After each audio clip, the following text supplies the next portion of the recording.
അതൊക്കെ ജീവിക്കാൻ കഴിയാത്ത സാഹചര്യമാണെന്ന് പറഞ്ഞിട്ടാണ് ഈ പരാതി. സുഹൃത്തെ, ജീവൻ നഷ്ടപ്പെട്ട ഒരു വിഷയം CAയുടെ നിൽക്കുമ്പോൾ നിങ്ങൾ അതിന് ഒരു മറുപടി പറഞ്ഞു. പരാതി കൊടുത്തു, ഗവൺമെന്റ് അന്വേഷിച്ചോട്ടെ. ആരെങ്കിലും പറഞ്ഞ പരാതി കൊടുക്കണ്ട. പരാതി കൊടുത്ത സ്ഥിതിക്ക് ഇനി അന്വേഷിച്ച് നടപടി എടുക്കട്ടെ. അതിനെക്കുറിച്ച് ഇപ്പം തീരുമാനിക്കേണ്ട, തുടർന്ന് നടപടി. കാരണം MLA സ്ഥാനം രാജിവെക്കാത്ത ചിലരൊക്കെ അസംബ്ലിയിലുണ്ട്. അതുകൊണ്ട് MLA സ്ഥാനം രാജിയല്ല, പാർട്ടിയെ സംബന്ധിച്ച് ഈ കാര്യം തീരുമാനിക്കാനുള്ളൂ. അല്ല, നിയമപരമായ കാര്യങ്ങൾ നടക്കട്ടെ. അതെ, പരാതി ഉണ്ടെങ്കിൽ, പരാതി കിട്ടിയിട്ടുണ്ടെങ്കിൽ നിയമപരമായ കാര്യങ്ങൾ നടക്കട്ടെ. ഞങ്ങൾ നിയമപരമായ ഒരു പ്രൊസീജിയറിനെ തടസ്സപ്പെടുത്താൻ പോകുന്നില്ല. പത്മകുമാറിനെതിരെ ആരോപണം വന്നല്ലോ, അപ്പം മാറ്റി നിർത്തിയോ? അറസ്റ്റ് ചെയ്തല്ലോ, മാറ്റി നിർത്തിയോ? അപ്പം ഇതൊന്നും ചെയ്യാത്ത ഒരു രാഷ്ട്രീയ പ്രസ്ഥാനം കോൺഗ്രസ് നേരെ വിരൽ ചൂണ്ടണ്ട. കോൺഗ്രസ് വളരെ വ്യക്തമായിട്ടാണ് എല്ലാ കാര്യത്തിലും പറഞ്ഞിരിക്കുന്നത്, പ്രത്യേകിച്ച് ഈ കാര്യത്തിൽ. അപ്പോൾ അത്തരം കാര്യങ്ങളിൽ എന്താണ് CPMന്റെ നിലപാട്? P. ശശി എവിടെ ഇരിക്കുന്നത്? PK ശശി എവിടെ ഇരിക്കുന്നത്? നമുക്ക് ചോദിക്കാൻ നിരവധി പേരുകളുണ്ടല്ലോ. അപ്പോൾ അതൊക്കെ അതൊന്നും പറഞ്ഞിട്ട് ഈ രാഷ്ട്രീയം ഇന്ന് കേരളത്തിൽ നടക്കുന്ന തദ്ദേശ തെരഞ്ഞെടുപ്പുകളെ മൂടാമെന്ന് ആരും കരുതണ്ട. കാരണം കോൺഗ്രസിനെ സംബന്ധിച്ച് ഇതിൻ്റെ അകത്ത് ഭയപ്പെടാനൊന്നുമില്ല. വളരെ കൃത്യമായ തീരുമാനമാണ് ഈ കാര്യത്തിൽ എടുത്തിരിക്കുന്നത്. ഇപ്പോൾ വന്നിരിക്കുന്ന ശബരിമല കൊള്ള ഉൾപ്പെടെയുള്ള കാര്യങ്ങൾ ജനങ്ങളുടെ മുമ്പിലുണ്ട്. അതുകൊണ്ട് തദ്ദേശ തെരഞ്ഞെടുപ്പിനെ ഇതൊക്കെ വെച്ച് മൂടാമെന്ന് ആരും വ്യാമോഹിക്കേണ്ട. സ്വാഭാവികമായും ഒരു തെരഞ്ഞെടുപ്പിനെ നേരിടുന്ന അവസരത്തിൽ മാർക്സിസ്റ്റ് പാർട്ടി ഉണ്ടാക്കിയെടുക്കുന്ന ഒരു കെണിയാണ്. ആ കെണി എന്ന് പറയുമ്പോൾ ഇന്ന് തെരഞ്ഞെടുപ്പുമായി ബന്ധപ്പെട്ടുകൊണ്ട് അയ്യപ്പൻ്റെ സന്നിധിയിൽ നിന്നും മോഷണം നടത്തിയിട്ട് ആ മോഷണവുമായി ബന്ധപ്പെട്ടുകൊണ്ട് ഇന്ന് നിരവധി നേതാക്കന്മാർ ജയിലിൽ കിടക്കുകയാണ്.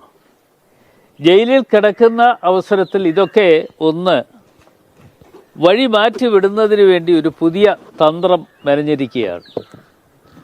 ആ തന്ത്രത്തിൽ ഇന്ന് ഞങ്ങളെ സംബന്ധിച്ചിടത്തോളം ഞങ്ങൾക്ക് വ്യക്തമായ അഭിപ്രായമുള്ളവരാണ്.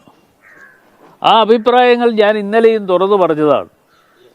ആ വ്യക്തമായ അഭിപ്രായമുണ്ട് എന്ന് പറയുമ്പോഴും നമ്മൾ ഒരു കാര്യം കാണേണ്ടതായിട്ടുള്ളത്, എല്ലാ തെരഞ്ഞെടുപ്പ് സമയങ്ങളിലും കേസുകൾ ഉണ്ടാക്കിയെടുക്കുക എന്ന് പറയുന്നത് CPMനെ സംബന്ധിച്ചിടത്തോളം അവരുടെ ഒരു ലക്ഷ്യമാണ്. ആ തെരഞ്ഞെടുപ്പിൽ ഞാൻ 5 തവണ കോന്നിയിൽ മത്സരിക്കുന്ന അവസരത്തിലും പിന്നീട് 2 തവണ ഞാൻ ആറ്റിങ്ങിൽ മത്സരിക്കുന്ന അവസരത്തിലും എന്നെ സംബന്ധിച്ചിടത്തോളം എൻ്റെ പേരിൽ നിരവധി കേസുകൾ ഉണ്ടാക്കിയെടുത്ത്, കള്ളക്കേസുകൾ ഉണ്ടാക്കിയെടുത്ത് അത് കെട്ടിച്ചമച്ച് ജനങ്ങളുടെ മുമ്പിലേക്ക് കൊണ്ടുവരാൻ വേണ്ടി ശ്രമം നടത്തിയവരാണ്. ഞാനതുകൊണ്ടാണ് അനുഭവത്തിൻ്റെ വെളിച്ചത്തിലാണ് പല കാര്യങ്ങളും പറയുന്നത്. ഇന്നിപ്പോൾ ശ്രീ രാഹുൽ മാങ്കൂട്ടത്തെ സംബന്ധിച്ചിടത്തോളം അദ്ദേഹത്തിൻ്റെ പേരിൽ കേസ് ഉണ്ടായിട്ടുണ്ട്. അത് അന്വേഷണം നടക്കട്ടെ. ആ അന്വേഷണം നടന്ന് അതിൻ്റെ കാര്യങ്ങൾ പുറത്തു കൊണ്ടുവരണം. അതല്ലാതെ കണ്ട് ഇത് പുകമറ സൃഷ്ടിച്ചുകൊണ്ട് മുമ്പോട്ട് പോകുന്നത് ശരിയായ ഒരു കാര്യമാണോ എന്ന് മാധ്യമ സുഹൃത്തുക്കൾ എന്നുള്ള നിലയിൽ നിങ്ങൾ കൂടി അത് ചിന്തിക്കണം, ആലോചിക്കണം എന്ന് മാത്രമാണ് ഈ കാര്യത്തെക്കുറിച്ച് എനിക്ക് പറയാനുള്ളത്. ഇത്തരത്തിലുള്ള ഇരകൾ എല്ലാ കാലഘട്ടങ്ങളിലും CPMനെ സംബന്ധിച്ചിടത്തോളം ലഭ്യമാകുന്നുണ്ട്. നിങ്ങൾക്ക് പഴയ കാര്യങ്ങൾ ഓരോന്നോരോന്നായി എടുത്ത് നോക്കിയാൽ CPMന് കിട്ടിയിട്ടുള്ള ഇരകളെ സംബന്ധിച്ചും അവർ നടത്തിയിട്ടുള്ള പ്രചരണങ്ങളെ സംബന്ധിച്ചും ഒക്കെ നമ്മൾക്ക് ഏവർക്കും മനസ്സിലാക്കാൻ കഴിഞ്ഞിട്ടുള്ള കാര്യങ്ങളാണ്. അതൊക്കെ ഇപ്പോൾ എവിടെ പോയി നിൽക്കുന്നു എന്നതിനെക്കുറിച്ചും കാര്യങ്ങൾ അന്വേഷിക്കേണ്ടതായിട്ടുണ്ട്. പല കാര്യങ്ങളും പുകമറ സൃഷ്ടിച്ച് അതിൻ്റെ പിന്നിൽ നിന്നുകൊണ്ട് പല പ്രവർത്തനങ്ങളും നടത്തുമ്പോഴും അതിൻ്റെ പിന്നിൽ നിന്നുകൊണ്ട് പ്രവർത്തിക്കുന്ന CPMനെ സംബന്ധിച്ചിടത്തോളം അവരുടെ മുഖം രക്ഷിക്കുവാൻ വേണ്ടി ഇപ്പോൾ അവരുടെ മുഖം രക്ഷിക്കുക എന്ന് പറയുന്നത് ശബരിമലയുമായി ബന്ധപ്പെട്ടുകൊണ്ട് നടത്തിക്കൊണ്ടിരുന്ന കൊള്ളത്തരങ്ങൾ പുറത്തു കൊണ്ടുവന്നതിൻ്റെ പ്രതികാരം എന്നുള്ള നിലയിൽ ആണ് ഇന്ന് മുമ്പോട്ട് പോകുന്നത്. അതിനു മുൻപേ രാഹുലിനെതിരെയുള്ള പരാതികൾ വന്നു തുടങ്ങി. ഒന്നോ രണ്ടോ ആരോപണമല്ലല്ലോ, കുറേയേറെ ആരോപണങ്ങൾ കമ്മിറ്റിക്ക് മുമ്പിൽ തന്നെ വന്നിട്ടില്ലേ? അല്ല, ഞാനത് പറഞ്ഞല്ലോ. രാഹുലിന്റെ പേരിൽ അതിനു മുമ്പ് കേസുകൾ വന്നിട്ടുണ്ട്. എന്തുകൊണ്ട് കേസെടുത്തില്ല? ഞങ്ങളാണോ പോയി കേസെടുക്കേണ്ടത്?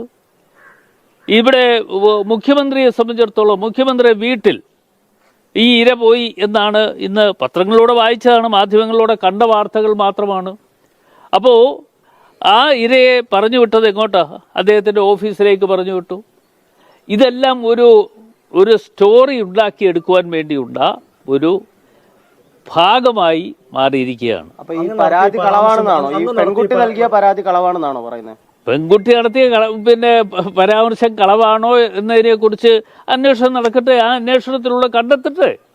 ആ അന്വേഷണം പുറത്തു വരണം. ആ അന്വേഷണം പുറത്തു വരുന്നതിന് വേണ്ടിയാണ് ഈ കാര്യങ്ങളൊക്കെ പറയുന്നത്. പരാമർശം ശരിയാണോ? കാരണം അങ്ങ് പറഞ്ഞ ഇരകളെ CPM-ന് കിട്ടാറുണ്ട്. ഒരു പെൺകുട്ടി പരാതി കൊടുക്കുന്നു, ഇരകളെ CPM-ന് കിട്ടാറുണ്ട് എന്ന തരത്തിലൊക്കെ പരാമർശങ്ങൾ ശരിയായ നിലപാടാണോ അങ്ങയുടെ ഭാഗത്തുണ്ടാകുന്നത്? 101% ശരിയായ നിലപാടാണ് UDF കൺവീനർ എന്നുള്ള നിലയിൽ ഞാൻ പറയുന്നത്. 101%, 1%, 101% ഞാൻ പറയുന്നു. ഇരകളെ കിട്ടിയിട്ടുണ്ട് എന്ന് പറയുന്ന കാര്യങ്ങൾക്ക് യാതൊരു വിധത്തിലുള്ള ഒരു പുറകോട്ടുള്ള യാത്രയില്ല, മുമ്പോട്ട് തന്നെ പോകും. മുമ്പ് അങ്ങ് ഇത് AI ആണെന്ന് പറഞ്ഞു ശബ്ദ സന്ദേശം, ആ നിലപാടിലെ കുറച്ച് അതൊക്കെ പോട്ടെ, അതൊക്കെ പിന്നീടുള്ള കാര്യമാണ്. ഇപ്പോൾ ഉള്ള കാര്യം CPM-ന് കിട്ടിയ ഇര അങ്ങനെയാണോ ഉദ്ദേശിക്കുന്നത്? അത് കിട്ടിയ ഇരയല്ലേ? കിട്ടിയ ഇരയാണല്ലോ. അത് CPM-നെ സംബന്ധിച്ചിടത്തോളം അവർക്ക് അത് മുതലാക്കാൻ വേണ്ടി ഒരു ശ്രമം നടത്തിക്കൊണ്ടിരിക്കുകയാണ്. ആ ശ്രമം നടത്തിക്കൊണ്ടിരിക്കുമ്പോൾ ഒരു കാര്യമുള്ളത്, ഈ ശ്രമമൊന്നും ജനങ്ങളുടെ മുമ്പിൽ വിലപ്പോവില്ല. ആ കാര്യത്തിൽ ഞങ്ങൾക്ക് യാതൊരു സംശയവുമില്ല. ഈ പഞ്ചായത്ത്, മുനിസിപ്പൽ കോർപ്പറേഷൻ തെരഞ്ഞെടുപ്പ് കഴിയുമ്പോൾ നിങ്ങൾക്ക് എല്ലാവർക്കും മനസ്സിലാക്കാൻ കഴിയും എന്ന് മാത്രമല്ല, അതിനുശേഷം 2026 നടക്കാൻ പോകുന്ന നിയമസഭാ തെരഞ്ഞെടുപ്പ് കൂടി വരുമ്പോൾ ഈ കാര്യങ്ങളെല്ലാം വളരെ വ്യക്തമായി നിങ്ങൾക്ക് മനസ്സിലാക്കാൻ കഴിയും. 2 CPM നേതാക്കന്മാർ ജയിലിൽ കിടന്നിട്ട് ഇതുവരെ അവരുടെ പേരിൽ ഒരു അച്ചടക്ക നടപടി എടുക്കാൻ CPM തയ്യാറായിട്ടില്ല. ഞങ്ങൾ അങ്ങനല്ലോ ചെയ്തത്. ഞങ്ങൾ അങ്ങനെയല്ലോ, ഒരു മിനിറ്റ് ഞാൻ പറഞ്ഞു കേട്ട്, ഞങ്ങൾ അങ്ങനെയല്ലോ പറഞ്ഞത്, ഞങ്ങൾ അങ്ങനെയല്ലോ ചെയ്തത്.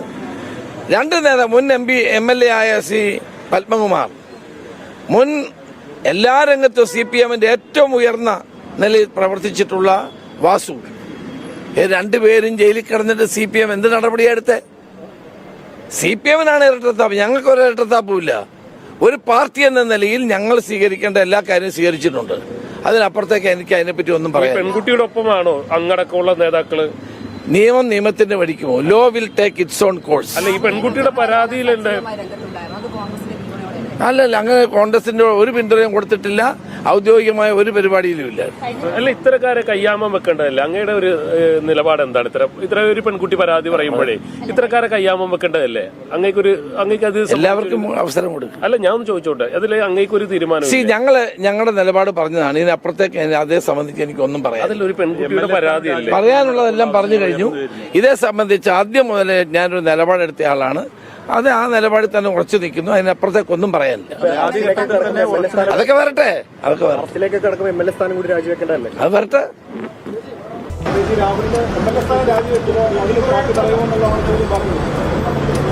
വേറെ ചോദിക്കാനൊന്നുമില്ല. ആ കാര്യങ്ങളൊക്കെ നേരത്തെ പറഞ്ഞിട്ടുണ്ട്. ഇന്നലെ ഞാൻ തിരുവനന്തപുരത്ത് ഇതേ ചോദ്യത്തിനൊക്കെ ഉത്തരം പറഞ്ഞതാണ്. ഒരു പുതുമയില്ല. രാഹുലിനെതിരെ ആക്ഷേപം ഉയർന്നപ്പോൾ തന്നെ അദ്ദേഹത്തെ കോൺഗ്രസ് പാർട്ടിയിൽ നിന്നും നിയമസഭാ പാർട്ടിയിൽ നിന്നും സസ്പെൻഡ് ചെയ്തിട്ടുണ്ട്. നിയമത്തിന്റെ വഴിക്ക് പോകട്ടെ എന്ന് ഞങ്ങളെല്ലാവരും പറഞ്ഞിട്ടുണ്ട്. Let the law takes its own action.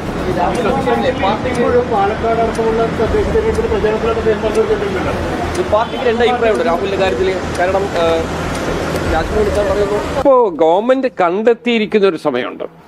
ആ സമയം തെരഞ്ഞെടുപ്പിന് തൊട്ട് മുമ്പ്.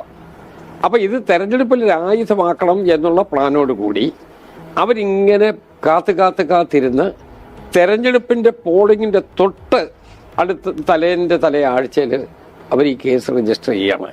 അപ്പോൾ സ്വാഭാവികമായിട്ട് ഇതിനുള്ള പോംവഴി എന്താ?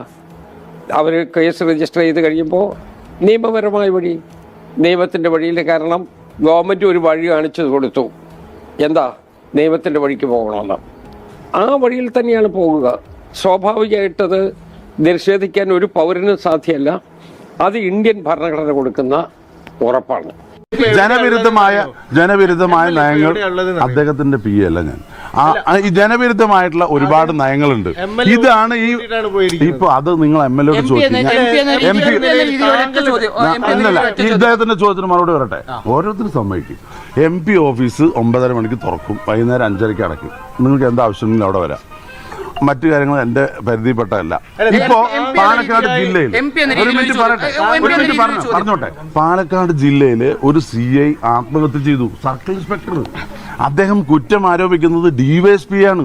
എവിടെ എത്തിയ അന്വേഷണം? നിങ്ങൾ ആലോചിക്കുക, ഒരു ജീവൻ നഷ്ടപ്പെട്ടിരിക്കുക. സ്ത്രീ പീഡന കേസാ, ബലാത്സംഗ കേസാണ് ആരോപണം. എന്ത് നടപടിയാ പോലീസ് എടുത്തത്? പോലീസിലെ ഈ ക്രിമിനൽ വൽക്കരണം എത്രമാത്രം ഭീകരാണ്. അത്തരത്തിലുള്ള വിഷയങ്ങളൊക്കെ ചർച്ചയാവും.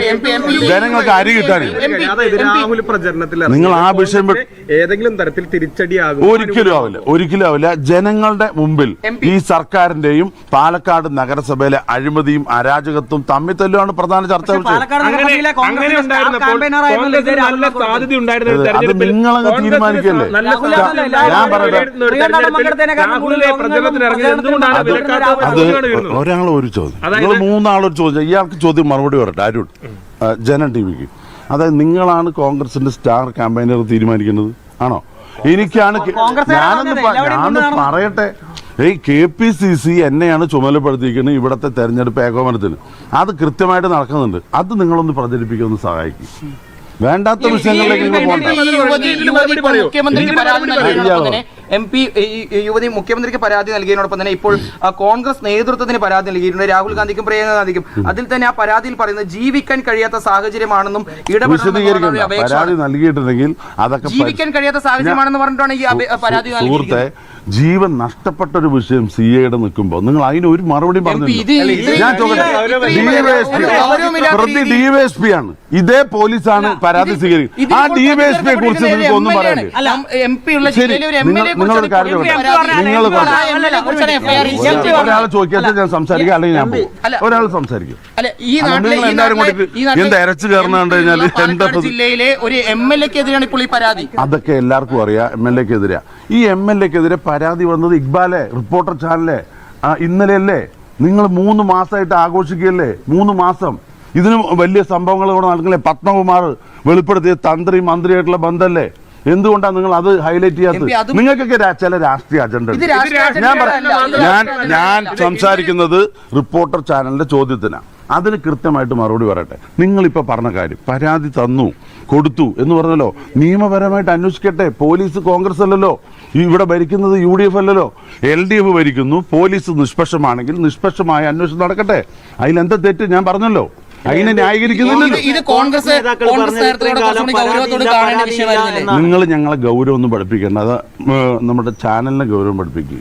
നിഷ്പക്ഷമായി പ്രവർത്തിക്കാൻ വേണ്ടി ചാനലിനോട് പറയട്ടെ. ഇതിൽ പ്രധാനമായും കോൺഗ്രസ് എന്തിനാണ് ഇത്ര ഒരു ബാധ്യത ഏറ്റെടുത്തെന്നുള്ള ചോദ്യമാണ്. അതായത് തെരഞ്ഞെടുപ്പുമായി ബന്ധപ്പെട്ട് നിങ്ങൾക്ക് നേരത്തെ തന്നെ രാഹുലുമായി ബന്ധപ്പെട്ട വിഷയങ്ങൾ നിൽക്കുകയാണ്. അപ്പോൾ ഇത്തരത്തിലുള്ള വിശാലമായി രാഹുൽ എല്ലായിടത്തും പ്രവർത്തിക്കാനുള്ള ഒരു അവസരം എന്തിനാണ് ഉണ്ടാക്കി കൊടുത്തത്? ആ ചോദ്യം വളരെ പ്രധാനപ്പെട്ടല്ലേ. നിങ്ങൾക്ക് ജനാധിപത്യ ബോധമില്ല. കാരണം അറിയോ, ഈ പാലക്കാട്ടെ ജനങ്ങൾ 18,000 വോട്ടിന് ജയിപ്പിച്ച ഒരു വ്യക്തി MLA എന്നുള്ള നിലയിൽ തുടരുകയാണ്.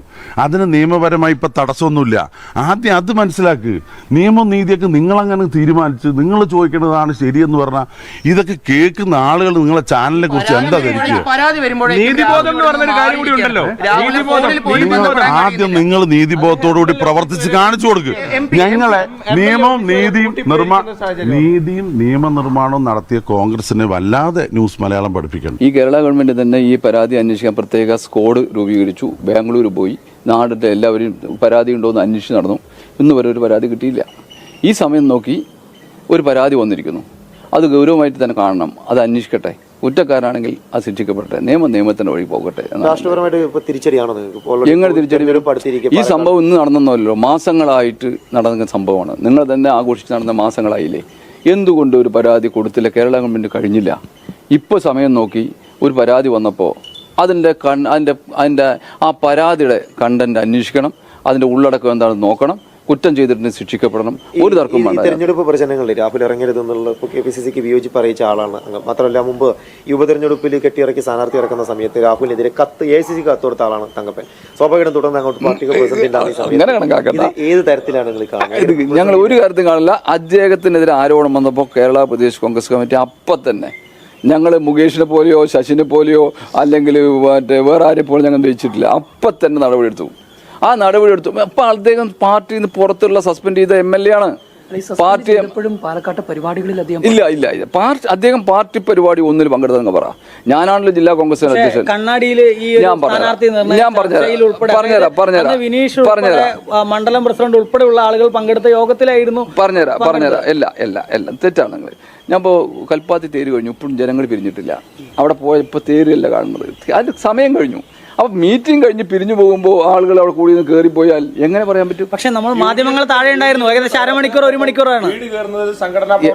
അല്ല ഞാൻ ചോദിച്ചോട്ടെ, UDF കോൺഗ്രസ്സുകാർക്ക് അല്ലാണ്ട് പിന്നെ CPM-കാർ കൂടെ അദ്ദേഹം പോകാൻ പറ്റുമോ? BJP-കാർ കൂടെ പോകാൻ പറ്റുമോ? അതാണ് നിങ്ങൾക്ക് വേണ്ടത്.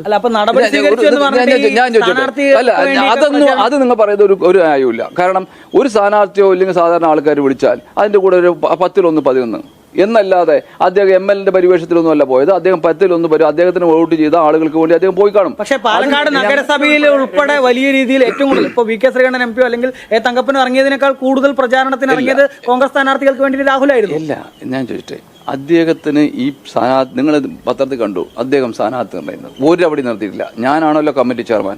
ഇവിടെ ഒരു സബ് കമ്മിറ്റി ഉണ്ടല്ലോ, അദ്ദേഹം പങ്കാളിയല്ല. അദ്ദേഹം ഇടപെട്ടിട്ടില്ല. അദ്ദേഹത്തിന് ആലോചിച്ചിട്ടില്ല. ഞങ്ങളൊക്കെ പാർട്ടിയുടെ അദ്ദേഹത്തെ ഒരു കാരണവശാലും അദ്ദേഹം അതിൽ പങ്കാളിയായിട്ടില്ല എന്നുള്ള 100% സത്യം. ഒന്ന്, രമേശ് ചെന്നിത്തല ഉൾപ്പെടെയുള്ള ആളുകൾ ഈ കാര്യത്തിൽ തെരഞ്ഞെടുപ്പ് പ്രചരണത്തിന് ഇറങ്ങിയത് ഉൾപ്പെടെയുള്ള കാര്യങ്ങൾ അറിയില്ല എന്നും അതിൽ അതൃപ്തി പ്രകടിപ്പിക്കുകയും ചെയ്തു. പക്ഷേ DCC അധ്യക്ഷനായ താങ്കൾ ആ കാര്യത്തിൽ ഒരു സ്റ്റാൻഡ് എടുത്തില്ല. അങ്ങനെ ഇല്ലല്ലോ. ഞാൻ ചോട്ടെ, ഞങ്ങൾ ഔദ്യോഗികമായിട്ട് പങ്കെടുപ്പിച്ചെങ്കിൽ മാത്രമാണ് തെറ്റ്. ഞങ്ങൾ ഒരിക്കലും ഔദ്യോഗികമായിട്ട് വിളിച്ചിട്ടില്ല, പങ്കെടുപ്പിച്ചില്ല, ഒന്നും ചെയ്തില്ല. അദ്ദേഹം ഏതെങ്കിലും അദ്ദേഹത്തിന് വിശ്വസിക്കുന്ന അല്ല ആരെങ്കിലും മറ്റേ കണ്ടുമുട്ടുമ്പോൾ അവർക്ക് വേണ്ടി 2 വോട്ട് ചോദിച്ചു പോയി എന്നല്ലാതെ ഒരു കാര്യം ഔദ്യോഗികമായിട്ട് അദ്ദേഹത്തെ പ്രചരണത്തിന് ഏൽപ്പിച്ചിട്ടില്ല. അദ്ദേഹം ചെയ്ത് ഞങ്ങൾ വിളിച്ചിട്ടുമില്ല. ഈ MLA സ്ഥാനത്ത് പറഞ്ഞ കാര്യത്തിൽ ഒരു ഇതുള്ളതെന്ന് പറഞ്ഞാൽ താങ്കൾ പറഞ്ഞത് ഈ തെരഞ്ഞെടുപ്പ് കാലത്ത് വന്നതിൽ സംശയിക്കുന്നു എന്നൊരു കാര്യം പറഞ്ഞു. അത് സ്വാഭാവികമായും കോൺഗ്രസിന്റെ ഉത്തരവാദിത്തപ്പെട്ട സ്ഥാനത്തിരിക്കുന്ന ആൾ പറയേണ്ടത്. അല്ല ഞാൻ പറഞ്ഞു ഒരു കാര്യം മനസ്സിലാക്കുക. ഇത് ഇന്നലെ വന്നാണോ മിനിഞ്ഞാന്ന് വന്നാണോ ഈ ആരോപണം? കേൾക്കട്ടെ, മിനിഞ്ഞാന്ന് വന്നാണോ? അല്ലല്ലോ ചേട്ടാ. ഇത് ആസങ്ങൾ അത് മാത്രമല്ല, ഒന്നും കൂടെ വേണ്ട. കേരള ഗവൺമെന്റ് ഒരു സമിതി വെച്ച് പരാതി അന്വേഷണം നടക്കായിരുന്നു. ആരെങ്കിലും പരാതി ഉണ്ടോ അല്ലേ? എന്തുകൊണ്ട് അന്ന് കെട്ട് ഈ പറയുന്നവർ ജീവിച്ചിരുന്നില്ലേ?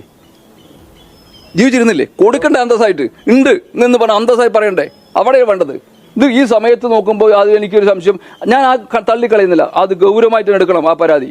പക്ഷെ പരാതി വന്ന സമയമാണ് ഞാൻ സംശയിച്ചത്. 6-7 മാസമായിട്ട് 6-7 മാസമായില്ലേ? സ്ത്രീയല്ലേ, അവരുടെ മാനസികമായിട്ടുള്ള എല്ലാവരുടെയും മാനസികാവസ്ഥ ഉണ്ട് എല്ലാവർക്കും. ഞാൻ അങ്ങനെയല്ല. ഇങ്ങനെ ഒരു അനുഭവം ഉണ്ടായെങ്കിൽ ഒളിച്ചു വെക്കേണ്ട കാര്യം ഇപ്പൊ മാത്രം മറന്നേക്ക് പുറത്ത് വരേണ്ട കാര്യം നേരത്തെ വരാമല്ലോ. എന്നിട്ട് ഞാൻ ചോട്ടെ, ഇപ്പോഴും പറഞ്ഞു ആ പരാതി അന്വേഷിക്കട്ടെ, കുറ്റം ചെയ്തതിന് ശിക്ഷിക്കപ്പെടുന്നത്. ഈ രാഹുൽ MLA സ്ഥാനത്ത് തുടരുന്നത് ശരിയാണ്. നിയമത്തിൽ അദ്ദേഹം ശിക്ഷിക്കപ്പെടുമ്പോഴല്ലേ ചെയ്യേണ്ടുള്ളൂ. ഒരു പരാതിന്റെ പേരിൽ അങ്ങനെ എത്ര ആളുകൾ പോണ്ട വരും? നിങ്ങൾ ഇങ്ങോട്ട് ഈ ചോദ്യം അങ്ങോട്ട് ചോദിച്ചൂടെ വേറെ ആൾക്കാരുന്നത്? പക്ഷെ ഇവിടെ ഓഡിയോകളും ഒരുപാട് തെളിവുകളും ഒക്കെ ഒരുപാട് ഞാൻ ചോട്ടെ ആവട്ടെ. നിങ്ങൾ ഈ പറയുന്ന എല്ലാ തെളിവും കണക്ക് വയ്ക്കാം. 6-7 മാസമായി ഒരു അക്ഷരം പോലും കേരള ഗവൺമെന്റ് അവന്റെ പേര് എഴുതാൻ കഴിഞ്ഞിട്ടില്ല. ഇപ്പോഴാണ് ഒന്ന് വന്നത് അല്ലേ? ഇത് അന്വേഷിച്ച് നടക്കുക. നിയമം ഉണ്ടെങ്കിൽ ആൾ തെറ്റ് ചെയ്തിട്ടുണ്ടെങ്കിൽ ശിക്ഷിക്കപ്പെട്ടോടെ ഒരു കുഴപ്പമില്ല. ഓഡിയോ സന്ദേശങ്ങളൊക്കെ പുറത്തു വന്നു. രാഹുൽ തെറ്റുകാരനാണെന്ന് അങ്ങ് വിശ്വസിക്കുന്നുണ്ട്? ഞാൻ ചോദിച്ചു, ഞാൻ ഒറ്റയടിക്ക് പറഞ്ഞുകൊണ്ട് തെറ്റുകാരനാവും എല്ലാതെയും ആവുന്നില്ല. ഉണ്ടെങ്കിൽ ഇപ്പൊ അദ്ദേഹം തെറ്റുകാരനാണോ എന്ന് തീരുമാനിക്കേണ്ട കേരള ഗവൺമെന്റിന്റെ ഒരു എൻക്വയറി നടക്കുന്ന പോലീസുകാരുണ്ടല്ലോ, അവർ പിടിച്ച് അദ്ദേഹം കുറ്റം ചെയ്തത് എന്താണെന്ന് നോക്കട്ടെ. ഈ പരാതി ഉൾപ്പെടെ ഈ പരാതിയിൽ അതിന്റെ ഉള്ളടക്കം എന്താണ് നോക്കി, അതിന്റെ കണ്ടന്റ് എന്താണെന്ന് നോക്കി, അത് എന്താണ് അദ്ദേഹം ചെയ്തെന്ന് നോക്കി. നമുക്കറിയില്ല, ഒരു പരാതി കൊടുത്തതല്ലേ അറിയുള്ളൂ. രാഹുൽ മാങ്കൂട്ടത്തിനെതിരെ അതിജീവതയെ വിളിച്ചു വരുത്തി പരാതി എഴുതി വാങ്ങി നടപടിക്കെതിരായി അതിജീവതയുടെ പരാതിയിന്മേൽ നിയമ നടപടിയെടുക്കുന്നത് പോലീസിനും ഗവൺമെന്റിനും അതിന് അധികാരമുണ്ട്. അത് ചെയ്തോട്ടെ. ഞങ്ങളാരും അതിനകത്ത് നിയമത്തിൻ്റെ വഴിയിലൊന്നും ഇടപെടാൻ പോകുന്നില്ല. രാഹുലിനോട് ചെയ്ത അദ്ദേഹത്തിൻ്റെ ആരോപണത്തിന് കടുത്ത ശിക്ഷ ഞങ്ങൾ നൽകിയിട്ടുണ്ട്. പാർട്ടിയിൽ നിന്ന് സസ്പെൻഡ് ചെയ്തു. അദ്ദേഹത്തെ പാർലമെന്ററി പാർട്ടിയിൽ നിന്ന് ഞങ്ങൾ പുറത്താക്കി. MLA സ്ഥാനം രാജിവെക്കണം എന്നുള്ള ആവശ്യമുണ്ട്. MLA സ്ഥാനം ഇതുവരെ ആരും രാജിവെച്ചിട്ടില്ലല്ലോ. മാർക്സിസ്റ്റ് പാർട്ടിക്കാരല്ലേ ആവശ്യപ്പെടുന്നത്. ഇതുപോലുള്ള ആരോപണം ഉണ്ടായ MLA ഇപ്പോഴും മാർക്സിസ്റ്റ് ബെഞ്ചിൽ അവിടെ ഇരിക്കുകയല്ലേ. ഇപ്പോൾ ഈ പരാതി 3 മാസത്തിന് ശേഷം, നേരത്തെ അതിജീവിത പരാതി കൊടുക്കുമെന്നൊക്കെ വാർത്തയുണ്ടായിരുന്നു. 3 മാസം പരാതി ഇല്ല എന്ന വാർത്തകൾ വന്നു. 3 മാസം കഴിഞ്ഞ് ഇപ്പോൾ മുഖ്യമന്ത്രിയുടെ ആഫീസിൽ പോയി പരാതി കൊടുത്തത് തീർച്ചയായിട്ടും മാർക്സിസ്റ്റ് പാർട്ടി ഇപ്പോൾ നേരിടുന്ന ഈ സ്വർണ്ണക്കവർച്ചയിലെ ശബരിമലയിലെ സ്വർണ്ണക്കൊള്ളയുടെ പേരിൽ മാർക്സിസ്റ്റ് നേതാക്കളെ അറസ്റ്റ് ചെയ്ത് ജയിലിലടച്ചു, കൈവിലൊക്കെ വെച്ച് കൊണ്ടുപോകുന്നു. അപ്പോൾ മാർക്സിസ്റ്റ് പാർട്ടിക്ക് പ്രതിരോധിക്കാൻ നിവൃത്തിയില്ലാത്തപ്പോൾ രാഹുൽ മാങ്കോട്ടത്തിനെതിരെ അതിജീവിതയെ വിളിച്ചു വരുത്തി പരാതി എഴുതി വാങ്ങി നടപടികളിലേക്ക് നീങ്ങുകയാണ്. കേസിന്റെ തുടർ നടപടി കോൺഗ്രസ് നിരീക്ഷിക്കുന്നുണ്ടോ? തുടർ നടപടിയിൽ പാർട്ടി എന്തിനാണ് ഇടപെടുന്നത്? അതൊക്കെ രാഹുലാണ് നിയമത്തിന്റെ നടപടികളുമായി.